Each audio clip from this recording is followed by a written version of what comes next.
The Nagaraju కుటుంబ సభ్యులందరికీ హృదయపూర్వక స్వాగతం. భగవద్గీత దీనిపైన ఇప్పటి వరకు కొన్ని వేలు లక్షల వ్యాఖ్యానాలు వచ్చాయి, కొన్ని వేలు లక్షల పుస్తకాలు కూడా వచ్చాయి. మరి మనం వినబోయే వీడియోలో ప్రత్యేకత ఏమిటి?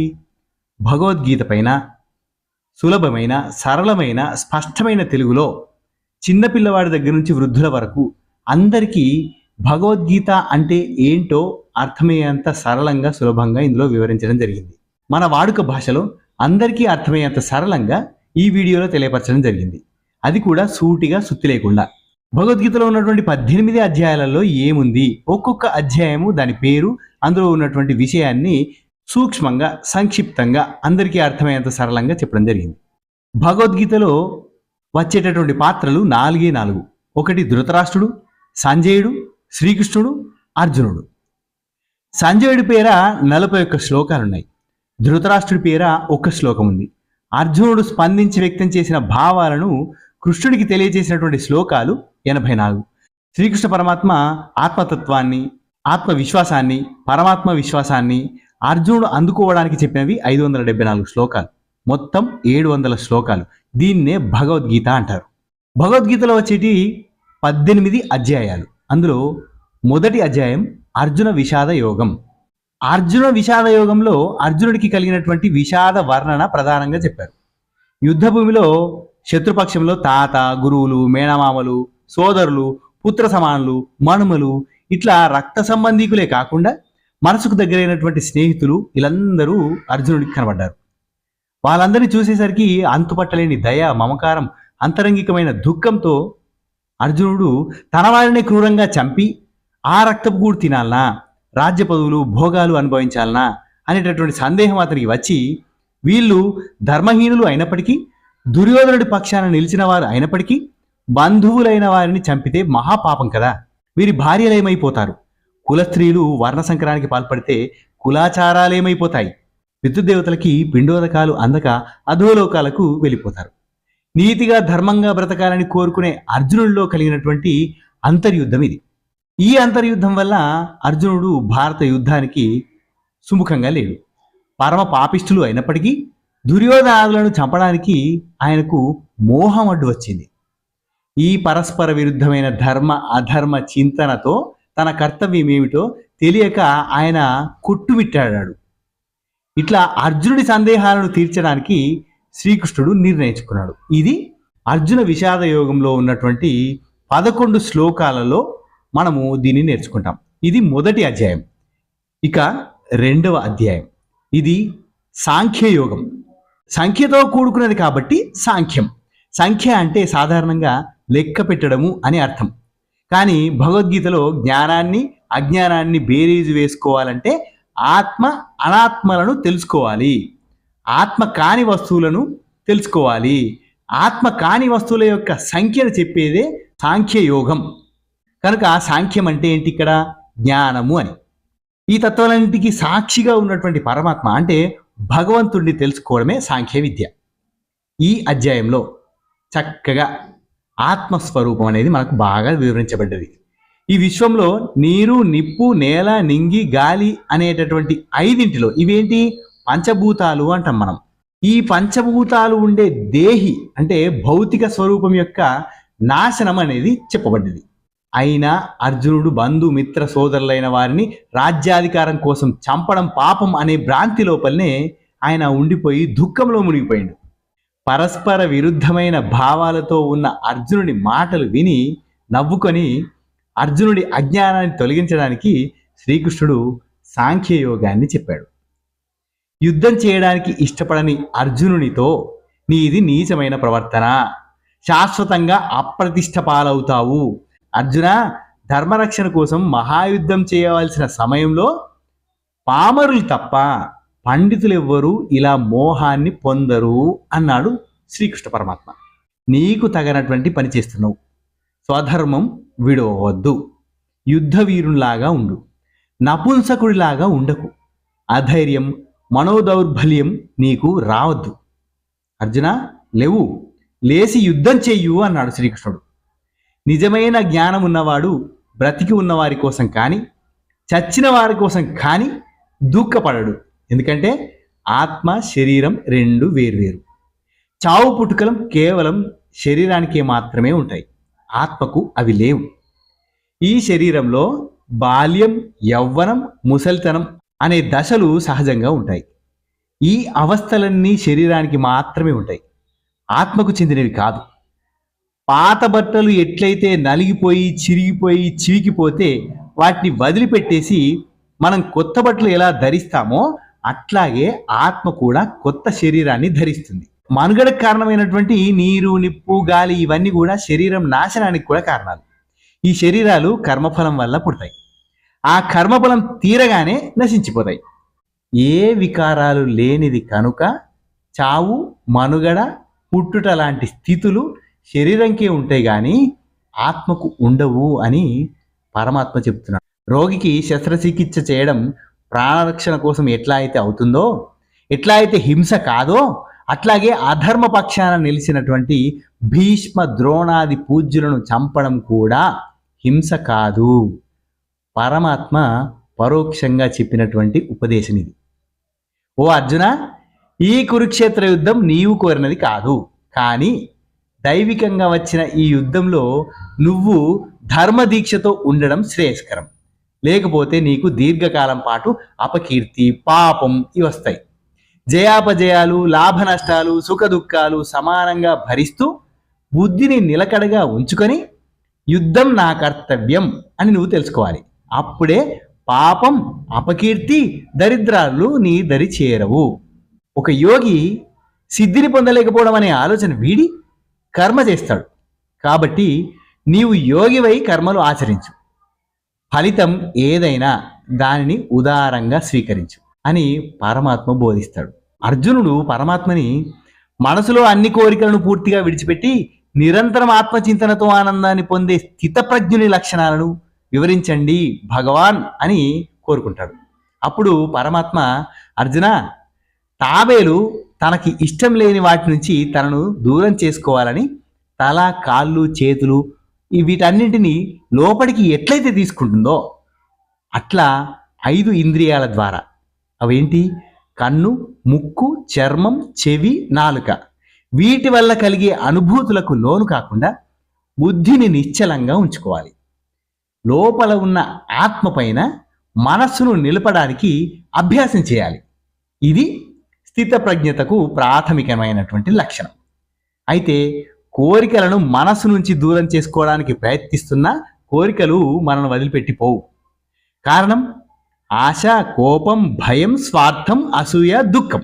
వాటికి కలత చెందని మనస్థితిలో ఆత్మవిచారం పైన స్థిరమైన నిశ్చలమైన బుద్ధిని కలిగి ఉంటే స్థితప్రజ్ఞుడిగా మారడానికి మనకు అర్హత వస్తుంది.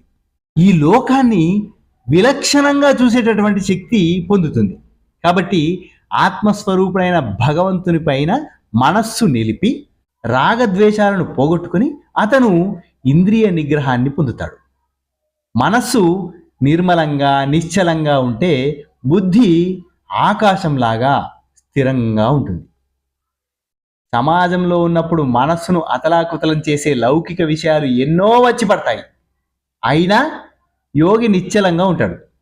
నిత్యం ఎన్నో నదులు తన లోపలికి చాలా వేగంగా వచ్చి పడ్డా కానీ సముద్రం బెదరకుండా, హద్దులు దాటకుండా ఉంటుంది. అట్లా యోగి అనేవాడు స్థితప్రజ్ఞుడై ఉంటాడు. నిరంతరం పరమాత్మ చింతనతోటి ఆత్మతత్వం ఎరిగి ఆనందాన్ని పొందుతూ ఉంటాడు. అదే బ్రహ్మనిష్ట. అది కలిగిన వాడు మోహాన్ని, ప్రాపంచిక మోహాలను అస్సలు పొందడు. కాబట్టి అర్జున, శరీరమే ఆత్మ అనే భ్రమను వదిలిపెట్టేసేయు. నిత్యం సత్యమైన ఈ సాంఖ్య బుద్ధిని గురించి, స్థిత ప్రజ్ఞతను గురించి, ఆత్మ సందర్శన సాధనమైన యోగాన్ని గురించి గ్రహించు అని పరమాత్మ అర్జునుడికి చెప్తున్నాడు. ఇదంతా సాంఖ్యశాస్త్రంలో ఉన్నటువంటి బోధన. కర్మయోగం ఇది 3వ అధ్యాయం. ఇందులో అర్జునుడు కృష్ణ భగవాన్ని, నీ అభిప్రాయాన్ని అనుసరించి జ్ఞానమే కర్మ కంటే గొప్పది కదా, మరి నన్ను ఎందుకు ఈ భయంకరమైన ఈ యుద్ధాన్ని చేయమంటున్నావు అని పరమాత్మను అతను సూటిగా ప్రశ్నించిండు. నీ మాటలకు స్పష్టంగా సూటిగా ఉపదేశాన్ని ఇవ్వడం లేదు, నేను ఎంచుకోవలసిన మార్గాన్ని నాకు స్పష్టంగా చెప్పండి భగవాన్ అని అర్జునుడు శ్రీకృష్ణ పరమాత్ముని వేడుకుంటే, జీవులన్నీ ఈ లోకంలో ఏ కర్మ చేయకుండా ఉండలేవు. వాటికి విధించబడిన కర్మలు తప్పకుండా నిస్వార్థంగా చెయ్యాలి.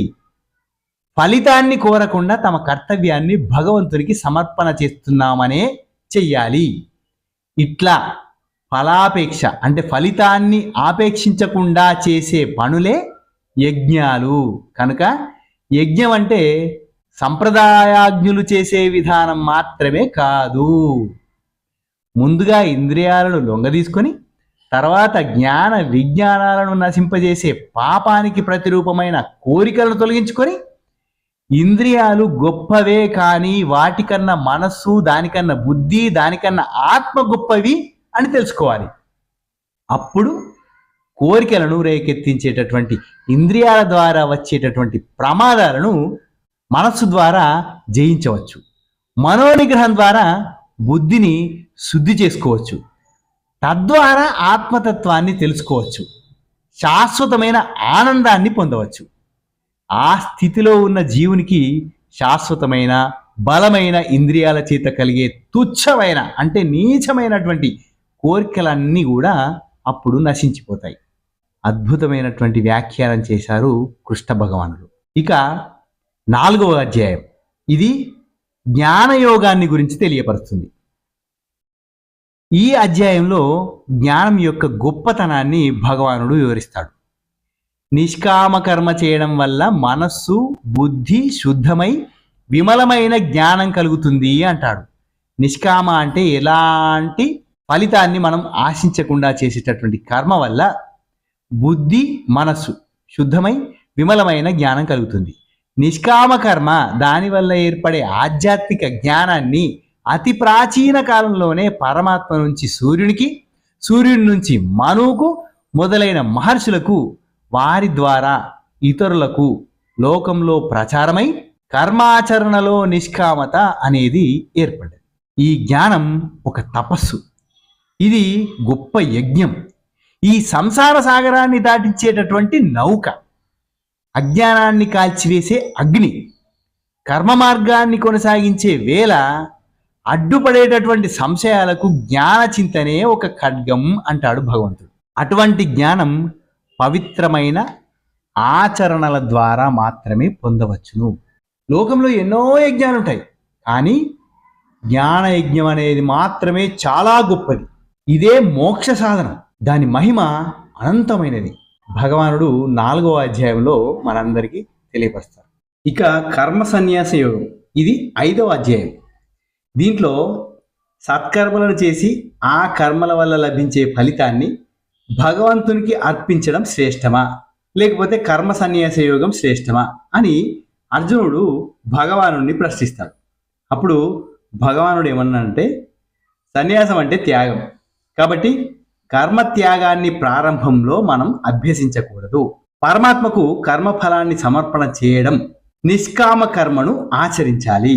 దాని ద్వారా చిత్తశుద్ధి లభించిన తర్వాత లౌకికమైన అంటే స్వార్థ చింతన వంటివి తమ్మంత తాము తొలగిన తర్వాత అప్పుడు ఏర్పడ్డ ఉత్తమ ఆత్మస్థితి, సమున్నత ఆత్మజ్ఞాన స్థితి కలవారికే కర్మ సన్యాస భావన అంటే కర్మను త్యాగం చేయడం అనేది కలుగుతుంది.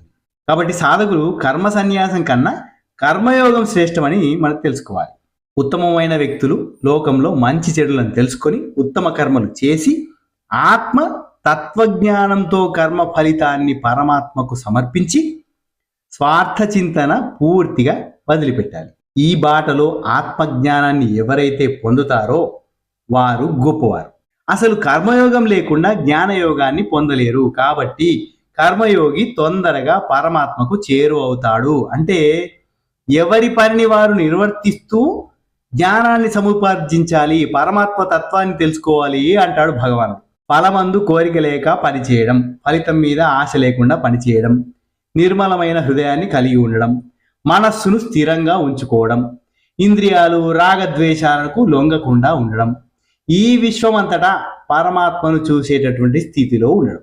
ఈ రకంగా విశ్వాన్ని సమభావనతో చూసేవారు ఈ చావు పుట్టుకల గురించి భయాలు, మనోవేదనను పొందరు అంటాడు భగవానుడు. కర్మఫలాన్ని పరమాత్మకు సమర్పించాలి. అంటే మనం చేసే పనులన్నీ కూడా భగవంతుడి కృప వలనే మనకు కలుగుతున్నాయి, ఇది నేను చేసింది కాదు, భగవంతుడే నాతో చేయిస్తున్నాడు అనుకోవాలి.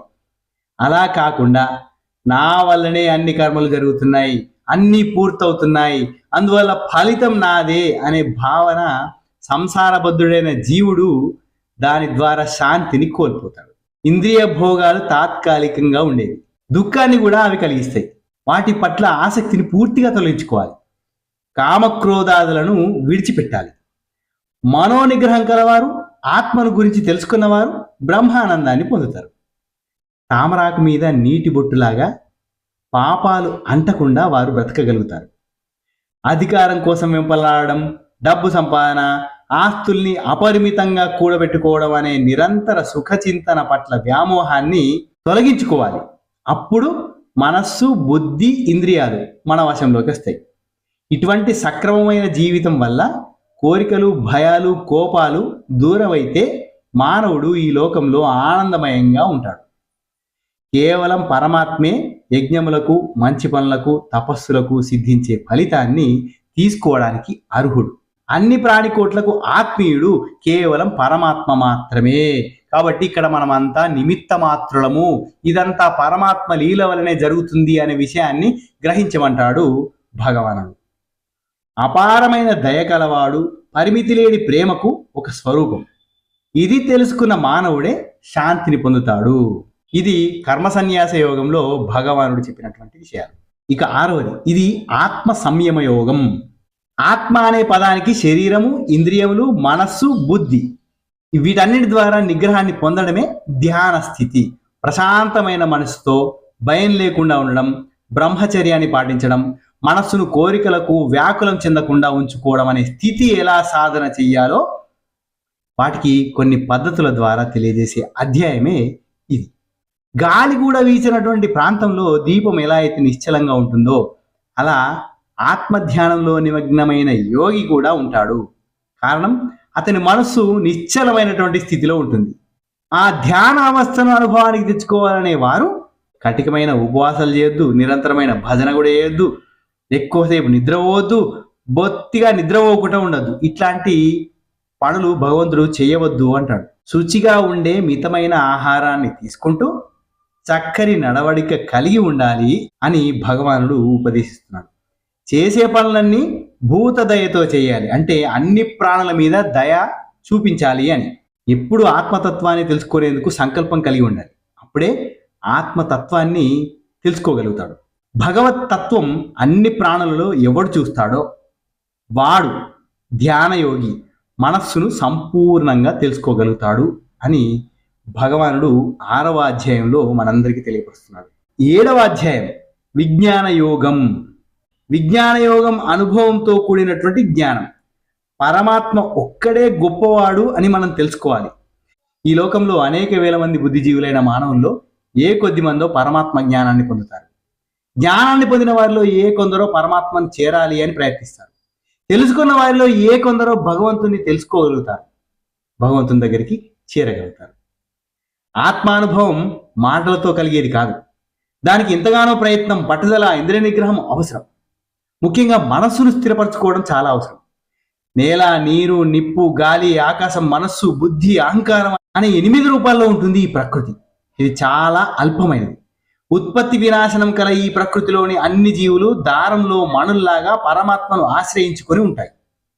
ఆర్తులు, జిజ్ఞాసువులు, అర్థార్థులు, జ్ఞానులు అనే 4 రకాల వారు భగవంతుని సేవ చేస్తారు. ఎవరైతే ఉన్నతమైన పరమాత్మను చేరుకొని శరణు పొందుతారో వారు సంసార మాయ లోపల పడిపోరు. అలాంటి వారే జ్ఞానులు. జ్ఞానులు పరమాత్మ స్వరూపులు. ఇది విజ్ఞాన యోగంలో భగవానుడు మనకు చెప్పినటువంటి అంశం. ఇక 8వది, ఇది అక్షర పరబ్రహ్మ యోగం. క్షరం అంటే నశించేది, అక్షరం అంటే శాశ్వతమైంది లేదా నాశనం లేనిది. అటువంటి పరమాత్మను గురించి తెలియజేసే అధ్యాయమే అక్షర పరబ్రహ్మ యోగం. ఈ అధ్యాయంలో అర్జునుడు, కృష్ణ, బ్రహ్మమేది, ఆధ్యాత్మమేది, కర్మమేది, అధిభూతమని ఏది చెప్పబడింది, అధి దైవికమని ఏది చెప్పబడింది, ఈ శరీరంలో అధి యజ్ఞుడు ఎవరు, అతన్ని తెలుసుకోవడం ఎట్లా, ప్రయాణ సమయాల్లో నియమిత చిత్తం కలవారిచే నీవు ఎట్లా తెలుసుకోబడతావు అనే ప్రశ్నల్ని అర్జునుడు భగవానుడికి సంధించాడు. అప్పుడు శ్రీకృష్ణుడు అర్జుని సందేహాలను తీరుస్తూ, దేశకాలాదుల చేత నశించనిది, శాశ్వతమైనది బ్రహ్మ లేక పరమాత్మ. ఆధ్యాత్మం అంటే స్వభావం. జీవుడు బ్రహ్మాన్ని తెలుసుకోలేని స్థితిలో ఉంటాడు. తన యొక్క వాస్తవ స్వరూపాన్ని తెలుసుకోవడమే ఆధ్యాత్మం. కర్మం అంటే ప్రాణుల ఉత్పత్తి, వినాశనానికి లేదా ఉత్తమ జన్మకు, మోక్షానికి కారణమయ్యే పని. ఫల త్యాగపూర్వకమైన ఉత్తమ క్రియనే నిజమైన కర్మ. నశించే పదార్థం అధిభూతం, పరమాత్మ అధిదైవం. దేహంలో నిలిచేది, శాశ్వతమైంది, శ్రేష్టమైంది పరమాత్మ తత్వం. ఆయనే అధియజ్ఞం. అన్ని వేళలా మరణకాలంలో కూడా నన్నే స్మరిస్తూ ఎవడు శరీరాన్ని విడిచిపెడతాడో వాడు పరమాత్మను తప్పకుండా చేరుకుంటాడు. కాబట్టి మానవుడు ఎల్లవేళలా భగవంతుణ్ణి స్మరిస్తూ జీవన సమరాన్ని కొనసాగించాలి అంటాడు భగవానుడు. తెలియక చేసేటటువంటి పనే మాయ, తెలిసి చేసే పనే యోగం. మాటి మాటికి పుట్టడం గిట్టడం వల్ల పాపపుణ్యాలు, కష్ట సుఖాలు, లాభ నష్టాలు పొందడం అనేది జరుగుతుంది. వీటిని వదిలించుకొని శాశ్వత సుఖాన్ని పొందే మార్గం పరమాత్మ తత్వాన్ని కర్మయోగిగా తెలుసుకోవడం, సత్కర్మాచరణ ద్వారా పరమాత్మను చేరుకోవడం. జీవనమంతా ఈ ఆధ్యాత్మ చింతనకు వినియోగించిన పరమయోగులకు చరమ దశలో కూడా భావగోచరమయ్యేదే నారాయణ తత్వం. చాలా మందికి మరణకాలంలో ఏవేవో గుర్తుకొస్తాయి, కానీ ఆత్మజ్ఞానం మాత్రం గుర్తుకురాదు. జీవితం అంతా సాధన చేస్తే కర్మయోగిగా మారవచ్చు. అవసానంలో నిలకడ, మెలకువ ఆ కర్మయోగికి మాత్రమే సాధ్యమవుతాయి. తద్వారా పరమాత్మ స్థానాన్ని చేరుకోవచ్చు. ఇది భగవానుడు మనకు 8వ అధ్యాయంలో తెలియపరిచినటువంటి విషయాలు. రాజవిద్య, రాజగుహ్య యోగం, ఇది 9వ అధ్యాయం. రాజవిద్య అంటే ధార్మికంగా పూర్వం రాజులు చేసిన పాలన చేస్తూ భోగముల పట్ల అభిరుచి లేకుండా రాజరికంను ప్రజాసేవగా భావించి ఆధ్యాత్మ మార్గంలో పాలన లేదా ఆచరణ చేయడం అని అర్థం. ఆధ్యాత్మ విద్య విద్యలన్నింటిలో ఉత్తమోత్తమైనటువంటి విద్య. విద్యలలో ఎంతో లోతు కలిగింది అని అర్థం. సమాజంలో రాజు ఎలా గొప్పవాడో అలాగే విద్యా సమాజంలో శ్రేష్టమైంది రాజవిద్య. పైగా ఇది రహస్యమైంది కూడా, అంటే ఇంతని చెప్పలేనంత సారవంతమైంది అన్నట్లు. ఈ ఆధ్యాత్మిక విద్య భగవంతునికి ప్రతిరూపం. ఈ అధ్యాయంలో కూడా జ్ఞాన విజ్ఞాన విషయాలను పరమాత్మ ప్రస్తావించాడు. వాటిని కొంత విపులంగా వివరిస్తూ ఈ ఆధ్యాత్మ విద్య చాలా గొప్పదని, శ్రేష్టమైందని, భగవంతుని ద్వేషించే వారికి దూరంగా ఉంటుందని, విద్యలలో సారవంతంగా ఉండేదని, అంటే రహస్యమైనదని, జ్ఞాన విజ్ఞాన ప్రదాయకమని, మృత్యురూపమైన సంసారంలో తిరగాడకుండా జనన మరణాది దుఃఖాలకు అతీతంగా ఉండే శ్రద్ధను ఇచ్చేదని భగవానుడు తెలియపరిచాడు. ఈ సమస్త ప్రపంచంలో పరమాత్మ వ్యాప్తమై ఉన్నాడు. సమస్త ప్రాణికోటి పరమాత్మ యందే ఉన్నది. అంతటా వ్యాపించి సంచరించే గొప్పదైన వాయువు అన్ని కాలాల్లో ఆకాశంలో ఎట్లా అయితే నిలిచి ఉంటుందో అట్లాగే సమస్త ప్రాణులు పరమాత్మ లోపలనే ఉంటాయి. కానీ పరమాత్మకు అవి ఆధారం కావు. కర్మలేవి పరమాత్మను బంధించవు. మనస్సు లగ్నం చేసి ఏకాగ్రతతోటి పరమాత్మని ఆశ్రయించడం, కీర్తించడం, భక్తితో కృతజ్ఞతగా ఉండడం, పరమాత్మను సేవించడం అవుతుంది. ఎవరైతే ఇతర భావాలు లేకుండా పరమాత్మ గురించి ఆలోచనల్లో ఉంటారో, ధ్యానాదుల ద్వారా ఎల్లప్పుడూ పరమాత్మ మహిమను చక్కగా భావన చేస్తారో, వారి యోగక్షేమాలను పరమాత్మయే జాగరూకతతోటి చూసుకుంటాడు. భగవద్భక్తులు ప్రీతితో అందరిలోనూ పరమాత్మను దర్శిస్తూ పేదవారి పట్ల, సత్పురుషుల పట్ల ప్రేమతో, భక్తితో, పరమమైన ఆదరంతో ఉండాలి. అలాగే ఏ పని చేసినా పరమాత్మకే దాన్ని సమర్పించాలి. ఇలా మనసును పరమాత్మకు అర్పించి భక్తితో పరమాత్మను ఆరాధన చేస్తూ దైవపరాయణుడై జీవుడు నిరంతరం ఉండడమే ధన్యమని భగవానుడు ఈ 9వ అధ్యాయంలో మనకు తెలియపరుస్తున్నాడు. ఇక 10వ అధ్యాయం, ఇది విభూతి యోగం. విభూతి అంటే సంపద లేదా గొప్ప మహిమ, ఒంటికి పూసుకునేది కాదు. ఈ విశ్వంలో అంతటా పరమాత్ముడు ఉన్నాడు. ఆ పరమాత్మను మనకు చూపించే పదార్థములు, వ్యక్తులు లేదా ఇతర ప్రాణులను తెలియజేసేదే ఈ అధ్యాయం. చావు పుట్టుకలు లేని వాడు ఎవడో, అన్ని లోకాలు ఎవరి కన్నుసన్నల్లో ఉన్నాయో అటువంటి పరమాత్మ గొప్పదనాన్ని జీవులు తెలుసుకోవాలి. ఈ జ్ఞానం పొందితేనే పరమాత్మ పట్ల స్థిరమైన బుద్ధి మనకి ఏర్పడుతుంది. లోకంలో ఓర్పు, దయ, ఉన్నతమైన ఆలోచన ధోరణి, ఇట్లా గొప్ప గుణాలన్నీ పరమాత్మ వల్లనే మనకు కలుగుతాయి. పరమాత్మను తెలిపే విద్య కలిగిన వాడే పండితుడు. కాబట్టి ఈ చరాచరమైన ప్రకృతిలో చాలా గొప్పదనాన్ని కలిగిన అన్నింటినీ ఉటంకిస్తూ నేనే, ఇవన్నీ కూడా నేనే అని చెప్పాడు భగవంతుడు. స్త్రీలలో ఎక్కువగా ఉండే కీర్తి, సంపద, వాక్కు, స్మృతి, జ్ఞానం, ధారణాశక్తి గల బుద్ధి, ధైర్యం, ఓర్పు అనే 7 లక్షణాలు కూడా నేనే అని భగవానుడు మనకు తెలియపరుస్తాడు. ముఖ్యంగా ఇంతటి మహోన్నత సువిశాల చిత్ర విచిత్రాలతో కూడినటువంటి ఈ దృశ్యాదృశ్య సమానమైన జగత్తంతా పరమాత్మలో కేవలం ఒక అంశ మాత్రమే అని భగవానుడు మనకు తెలియజేస్తాడు. అంటే భగవానుడు సర్వాంతర్యామి, అన్నీ నేనై ఉన్నాను అని తెలియపరుస్తాడు. ఇక 11వ అధ్యాయం, ఇది విశ్వరూప సందర్శన యోగం. ఈ జగత్తు నాలో ఒక అంశ మాత్రమే అని పరమాత్మ ఇదివరకే మనకు చెప్పాడు. ఉత్సాహం కలిగిన అర్జునుడు విశ్వరూపం చూపించమని భగవానుడిని ప్రార్థిస్తాడు. కృష్ణ పరమాత్మ తన విశ్వరూపాన్ని చూడాలని కోరుకున్న అర్జునుడికి విశ్వరూపాన్ని చూపించాడు. అర్జునుడు శ్రీకృష్ణ భగవానుడి విశ్వరూపాన్ని చూడలేకపోతే చూడగలిగినటువంటి దివ్య నేత్రాలను ఆయన ప్రసాదించాడు. ఆ పరమాత్మ విశ్వరూపాన్ని చూసి అర్జునుడు ముందు భయాన్ని పొందాడు. తర్వాత చక్కగా దర్శించి పరవశించి ఆయన్ని కొనియాడాడు.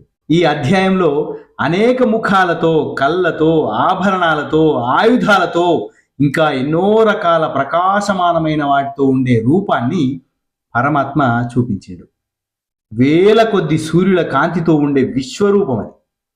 చూసిన వెంటనే అర్జునుడు భయపడ్డాడు. శిరస్సు వంచి భక్తితో, వినయంతో నమస్కరించి పరమాత్మలో తాను చూసిన క్రూర సర్పాదులను, ప్రళయాగ్నులను స్పష్టంగా చెప్పాడు. సూర్య చంద్ర గ్రహ తారకాదులను చూసి భయంతో శాంతిని కోల్పోయాడు. తర్వాత అర్జునుని కోరికను అనుసరించి శాంతిమూర్తిగా చతుర్భుజుడై భగవానుడు నిలబడ్డాడు. ఈ అధ్యాయంలో భగవానుడు దైవ కార్యాలను చేస్తూ భక్తితో ఉండమని చెప్పాడు. అంతకు మించి సమస్త ప్రాణుల యందు ద్వేషభావం లేకుండా ఉండాలి అన్నాడు. కేవలం నిస్వార్థమైన ప్రేమ భావన కలిగి ఉంటేనే నన్ను పొందగలుగుతారు అని ఉపదేశించింది. కాబట్టి దయ, కరుణ విడిచిపెట్టి ఈ సృష్టిలో ఏ ప్రాణికి అపకారం చేసినా అది భగవానుడికి చేసినట్టే అని స్పష్టం చేసిండు. కాబట్టి భూతదయ కలిగి ఉండాలి, ఎవ్వరికీ కీడు చేయకూడదు అని భగవానుడు స్పష్టంగా చెప్పాడు. ఇక 12వ అధ్యాయం, భక్తి యోగం.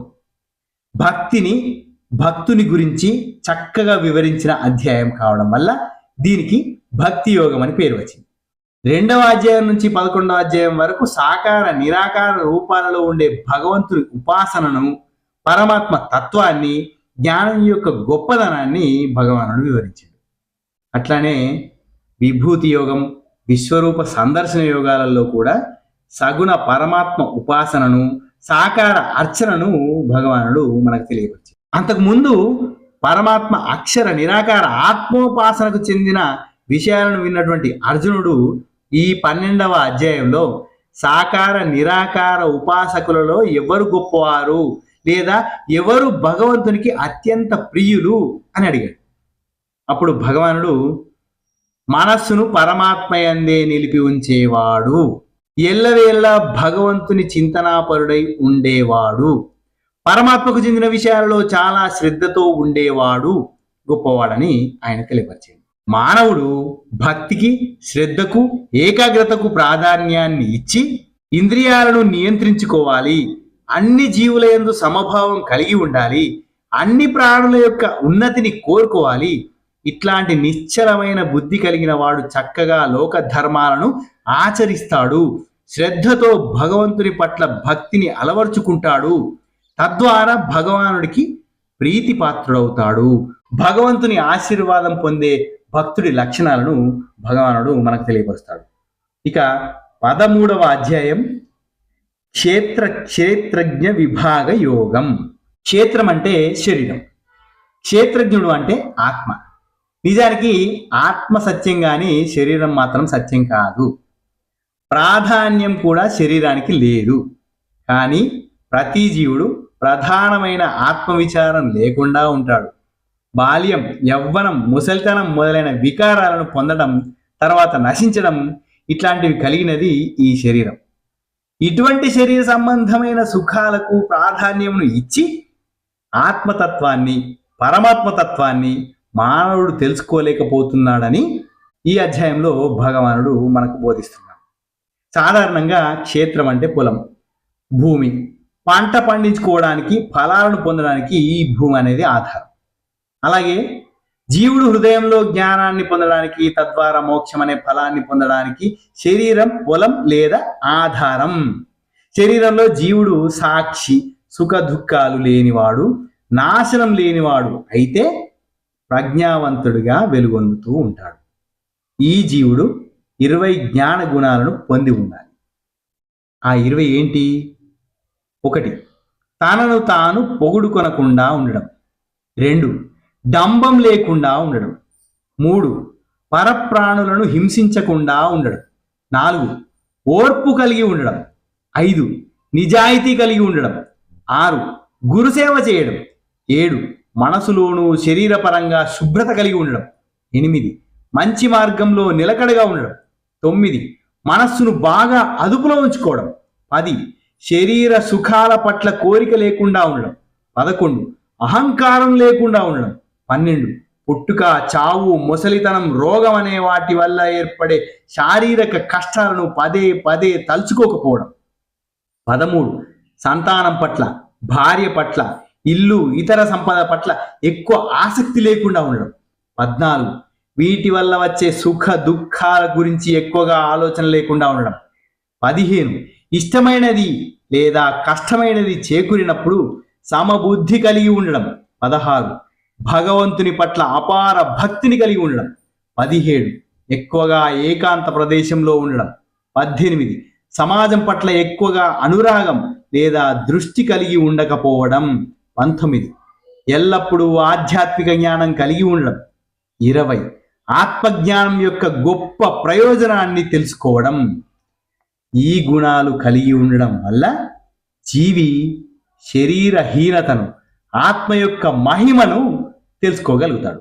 సూర్యకాంతి ఒక్కటే లోకాన్నంతా ఎట్లాగైతే వెలుగొందింపజేస్తుందో అట్లా ఆత్మజ్ఞానం విశ్వంలో తెలుసుకోదగిన అన్ని విషయాలను మనకు తెలియపరుస్తుంది. భగవద్గీత సారం మొత్తం ఈ 20 పాయింట్లలో ఇమిడి ఉంది. ఈ 20 పాయింట్లను మనం నేర్చుకొని గుర్తుంచుకోగలిగితే మన జీవితం సారవంతంగా, ఆనందంగా ఉంటుంది. ఇది భగవానుడు క్షేత్రజ్ఞ విభాగ యోగంలో తెలియపరిచినటువంటి విషయాలు. అట్లాగే 14వ అధ్యాయం ఇది గుణత్రయ విభాగ యోగం. సత్యం, రజస్సు, తమస్సు అనే 3 గుణాలు, వాటి స్వభావాలు ఈ అధ్యాయం మనకు తెలియపరుస్తుంది. ఈ లక్షణాలుండే జీవుడు ఎట్లా ఫలితాలను పొందుతాడో, చివరకు ఈ గుణాలకు అతీతుడై ఎలా జీవన్ముక్తుడు అవుతాడో ఈ అధ్యాయం మనకు తెలియపరుస్తుంది. సత్వగుణం నిర్మలమైనది కనుక ప్రకాశాన్ని కలిగిస్తుంది. రజోగుణం ఈ ప్రపంచంలోని అన్ని గొప్ప వస్తువుల పట్ల ప్రీతిని, కోరికను, ఆసక్తిని తీవ్రంగా కలిగించి జీవుడిని గొప్పగా బంధించేస్తుంది. తమోగుణం ప్రాణులందరికీ ఈ గుణం అవివేకాన్ని, మరపును, సోమరితనాన్ని, నిద్రను, నిర్దయను కలిగిస్తుంది. వీటిని విడిచిపెట్టి పరమాత్ముని మీద ధ్యాసను ఉంచి 3 గుణాలకు పైనుండే కేవల శుద్ధ సత్వగుణాన్ని పొందమని పరమాత్మ మనకు ఉపదేశిస్తున్నాడు. జీవులన్నింటి పట్ల సమభావము దాని వల్లనే ఏర్పడుతుంది అని చెబుతున్నాడు. ముఖ్యంగా నాశరహితమైన శాశ్వతమైన అపారమైన ఆనందాన్ని జీవుడు పొందుతాడు అని గుణత్రయ విభాగ యోగం ద్వారా భగవానుడు మనకు తెలియపరుస్తున్నాడు. ఇక 15వ అధ్యాయం, ఇది పురుషోత్తమ ప్రాప్తి యోగం. పురుషోత్తమ ప్రాప్తి యోగం అంటే పరమాత్మను పొందడం. భౌతిక దేహం నశించిపోయినా నశించని వాడే అక్షర పురుషుడు. శరీరం నశించేది, ఈ నశించే దేహం భౌతిక దేహం. ఇది నశించిన నశించని జీవుడికి అతీతుడైన వాడే పరమాత్మ. ఈ సంసారం ఒక బలమైన వృక్షం. దీనిని వైరాగ్యం అనే కత్తితోటి ఖండించగలుగుతారు. అభిమానం, అవివేకం లేనివారు కనిపించేది గొప్పవిగా భావించబడేవి అయిన నశించే వస్తువుల మీద కోరిక లేనివారు, ఎప్పుడు ఆత్మచింతన కలిగిన వారు, సుఖం దుఃఖం అనే రెండింటి నుంచి విడివడిన వారు, అజ్ఞానం తొలగించుకున్న వారు పరమపదాన్ని పొందగలుగుతారు అని భగవానుడు ఈ 15వ అధ్యాయంలో మనకు తెలియపరుస్తాడు. 16వ అధ్యాయం దైవాసుర సంపద్విభాగ యోగం. సంపద అంటే ఐశ్వర్యం, దైవ సంపద అంటే సద్గుణాల సంపద లేదా జీవుణ్ణి భగవంతుని వద్దకు చేర్చేటటువంటి శీల సంపద. అసుర సంపద అంటే రాక్షస గుణాలు లేదా దుర్గుణాలు. కనుక ఇవి భగవంతునికి జీవునికి దూరం చేసేటటువంటి గుణాలు, దుర్గుణాలు. ఈ అధ్యాయంలో పరమాత్మ మంచి గుణాలను చెడు గుణాలను రెండింటిని విశేషంగా వివరిస్తాడు. దైవిక గుణాలు అంటే ఏంటి? 1 భయం లేకుండా ఉండడం, 2 అంతఃకరణ శుద్ధి కలిగి ఉండడం, 3 జ్ఞానయోగం కలిగి ఉండడం, 4 దానం చేయడం, 5 బాహ్యేంద్రియ నిగ్రహం కలిగి ఉండడం, 6 జ్ఞానం అంటే యజ్ఞం చేయడం, అంటే యజ్ఞము అంటే ఇక్కడ జ్ఞానాన్ని కలిగి ఉండడం, 7 వేద శాస్త్రాదుల అధ్యయనం చేయడం, 8 తపస్సు చేయడం, 9 రుజుత్వం కపటం లేకుండా ఉండడం, 10 ఏ ప్రాణికి బాధ కలుగజేయకుండా ఉండడం అంటే అహింస చేయడం, 11 సద్వస్తువుకు పరమాత్మను ఆశ్రయించడం లేదా నిజం పలకడం, 12 కోపం లేకుండా ఉండడం, 13 త్యాగబుద్ధి కలిగి ఉండడం, 14 శాంత స్వభావాన్ని కలిగి ఉండడం, 15 చాడీలు చెప్పకుండా ఉండడం, 16 ప్రాణుల మీద దయ కలిగి ఉండడం, 17 విషయలోలత్వం లేకుండా ఉండడం, వాటి ద్వారా చలించకుండా ఉండడం, 18 మృదుత్వం కలిగి ఉండడం అంటే క్రౌర్యం లేకుండా ఉండడం, 19 సిగ్గు లేకుండా ఉండడం అంటే ధర్మ విరుద్ధ కార్యాలను చేయకుండా ఉండడం, 20 చంచల స్వభావం లేకుండడం, 21 ప్రతిభ బ్రహ్మ తేజస్సు కలిగి ఉండడం, 22 ఓర్పు కలిగి ఉండడం అంటే కష్టాన్ని సహిస్తూ ఉండడం, 23 ధైర్యం కలిగి ఉండడం, 24 బాహ్యాభ్యంతర శుచిత్వం, 26 ఎవ్వరికీ ద్రోహం చేయకుండా ఉండడం, ద్రోహ చింతనం లేకుండా ఉండడం, 26 స్వాతిశయం లేకుండా ఉండడం, తాను పూజింపదగిన వాడిని అనే అభిమానం గర్వం లేకుండా ఉండడం. వీరు బ్రహ్మ సాయుధ్యాన్ని తప్పకుండా పొందుతారు. ఇవి దైవిక గుణాలు. దుర్గుణాలు: 1 దంభం కలిగి ఉండడం అంటే డాంబికం కలిగి ఉండడం, 2 గర్వం కలిగి ఉండడం, 3 అభిమానం కలిగి ఉండడం, 4 కోపం కలిగి ఉండడం, 5 కాఠిన్యం కలిగి ఉండడం, 6 అవివేకం కలిగి ఉండడం. వీటిని విడిచిపెట్టాలి అంటాడు భగవానుడు. రాక్షస స్వభావం కలవారు నాస్తిక భావజాలంతో మనస్సును పాడు చేసుకుంటారు, అల్ప బుద్ధితో ఉంటారు, క్రూర కర్మలు చేస్తారు, లోకానికి ఉపద్రవాన్ని తలపెడతారు, ఈ లోకాన్ని పాడు చేయడానికి జన్మిస్తారు. పైగా అపారమైన కోరికలు, మదం, అవివేకం, చెడ్డ పట్టుదల, అపవిత్ర వ్రతాలు ఆచరిస్తారు.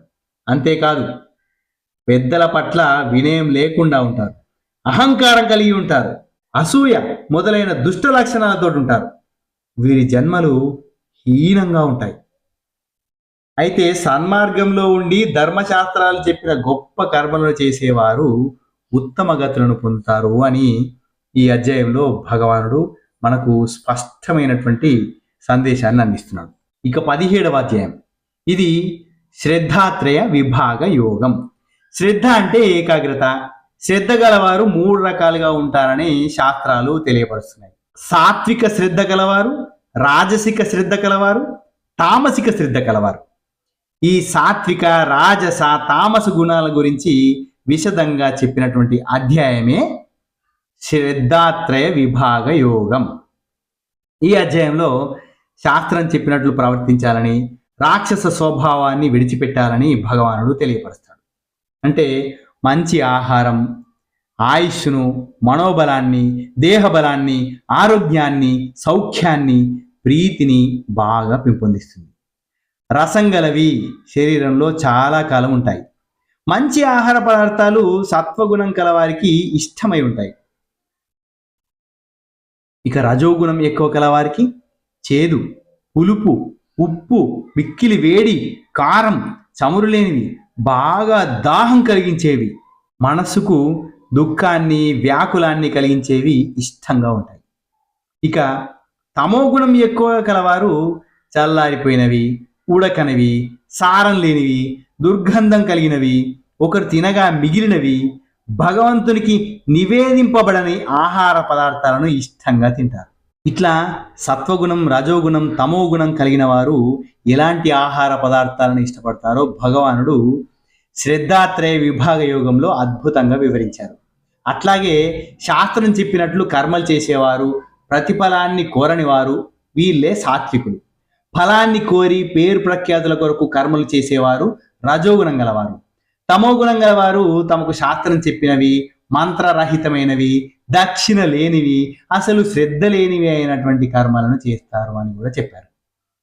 శారీరక, వాచిక, మానసిక తపస్సుల గురించి పరమాత్మ వివరించి అన్ని కర్మలు శ్రద్ధతో, విశ్వాసంతో, ఆధ్యాత్మిక దృష్టితో చేయాలి అని ఈ అధ్యాయంలో భగవానుడు మనకు తెలియపరుస్తున్నాడు. ఇక చివరిది 18వ అధ్యాయం మోక్ష సన్యాస యోగం. ఇందులో మొదటిది మోక్షం అంటే సంసార బంధాల నుంచి విడుదల, సంసార దుఃఖాల నుంచి విడుదల, జనన మరణాల నుంచి విడుదల. సన్యాసం అంటే త్యాగం. ప్రపంచం పట్ల, శరీరం పట్ల, మనసు పట్ల, కనిపించే మనోహరమైన వస్తువులన్నింటి పట్ల కోరిక లేని స్థితిని కలిగి ఉండడం త్యాగం. రెండవది మరొక అర్థంలో మోక్షం అనగా దైవం. సన్యాసం అంటే అన్ని కర్మలను దేవుడికే అర్పించడం. ఇదే మోక్ష సన్యాస యోగం. మూడవది మరొక అర్థంలో మోక్షం పట్ల కూడా అనాసక్తితో ఉండడం. ఇలా 17 అధ్యాయాలోని బోధనలన్నీ ఈ చివరి అధ్యాయంలో పరమాత్మ సమన్వయం చేసి చెప్తాడు. కర్మ, భక్తి, జ్ఞానములకు చక్కగా వివరించి వాటిని ఆచరించే విధానాలను తెలియపరుస్తాడు. శ్రీకృష్ణ పరమాత్మ అనేక యోగాలను గురించి అర్జునుడికి తెలియపరుస్తాడు. అట్లాగే దాని సారాన్ని కూడా తెలియపరుస్తాడు.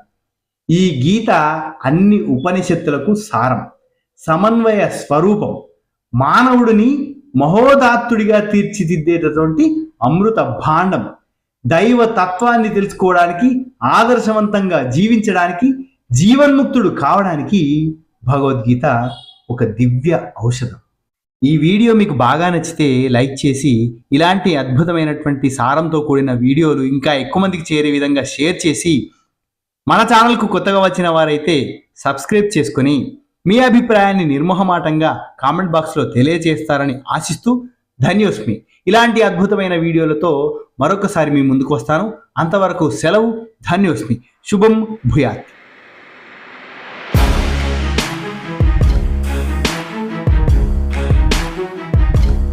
స్వాగతం దినాగ్రాజ్ షోకి సుస్వాగతం.